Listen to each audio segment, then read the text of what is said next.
ரிஷப ராசி ரோகிணி மனைவி, விருச்சிக ராசி கணவர். ஸோ உங்க 2 வந்து ரிலேஷன்ஷிப் எப்படி இருக்குது, ஃபினான்சியல் எப்படி இருக்குன்றது அவங்களோட கேள்வி. இப்ப ரிலேஷன்ஷிப் அப்படின்னு வரும்போது நீங்க ரிஷபம் ரோகிணின் போதே உங்களுக்கு ஸோ இப்போ எக்ஸாம்பிள் நீங்க 35ல இருந்து ஒரு 45 வயசுக்குள்ள நீங்க இருக்கிறீங்க அப்படின்னா உங்களுக்கு ராகு தசை நடத்திக்கிட்டு இருப்பார் அப்படின்றத உங்களுக்கு ஞாபகப்படுத்திக்கிறேன். அப்போ உங்களோட ஜனன ஜாதகத்துல ராகு தசை முடிகிற வரைக்கும் ரிலேஷன்ஷிப்ல நீங்க தான் கவனமா இருக்கணும். ஸோ உங்களோட கணவருக்கு அகேன்ஸ்டா இல்லாம உங்க கணவரை ஸோ முரண்பாடுகளுக்குள்ள கொண்டு வராத அளவுக்கு நீங்க கரெக்டா உங்க குடும்பத்தை பேலன்ஸ் பண்றது, உங்க கணவர் கூட அன்பனியமா இருந்துட்டீங்கன்னா சிறப்பு. ஏன் அப்படின்னாலே நீங்க பிறக்கும்போது சந்திரமா தசையில பிறந்திருப்பீங்க.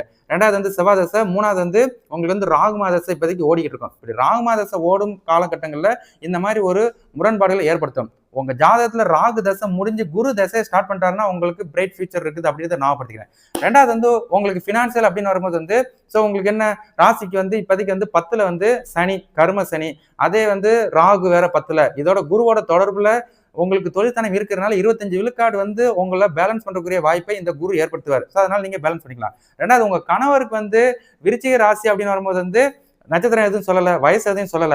அப்ப ரிலேஷன்ஷிப் உங்க கணவர் தரப்புல இருந்து சொல்றது கடினம். அப்ப உங்களுக்கு தான் பை மிஸ்டேக்ஸ் இருக்குது அப்படின்றத ஞாபகப்படுத்திக்கிறேன். 2வது உங்க கணவருக்கு தொழில் ஸ்தானம் கெட்டுதான் போயிருக்குது. ராசிக்கு 10ல கேது, ஸோ ராசிக்கு 4ல ராகு, அது போக இவருக்கு 8ல குரு மறைகிறாரு, அது போக சுக்கிரன் இன்னைக்கு டேட்டுக்கு மறைகிறாரு, புதனும் வக்ரம் அடைந்து மறைந்துதான் இருக்கிறாரு. ஸோ அப்ப இவருக்கு ராசிக்கு 9ல அவருக்கு சூரியன் இந்த மாசம் இருக்கிறாரு. இந்த மாசம் இந்த ஜூலை முடிய போகுது. அதுக்கப்புறம் ஆகஸ்ட் அதுக்கப்புறம் செப்டம்பர் 16 வரைக்கும் உங்க கணவருக்கு ஸோ சூரியன் அடுத்த ஒரு வாய்ப்புகளை அடுத்த 2 மாசத்துக்கு ஏற்படுத்தார். எப்படின்னா இந்த ஆகஸ்ட் மாசம் இந்த செப்டம்பர் 16ஆம் தேதி வரைக்கும் ஒரு நல்ல ஒரு வாய்ப்புகளை ஏற்படுத்தாரு. அந்த வாய்ப்புகள் தான் பினான்சியலா நீங்க ஸ்டெபிள் ஆகிறதுக்குரிய விஷயத்தை இவர் கொண்டு வருவார் அப்படின்றத உங்களுக்கு ஞாபகப்படுத்தினேன். ஸோ அவரை கரெக்டா வேலை செய்ய சொல்லுங்க.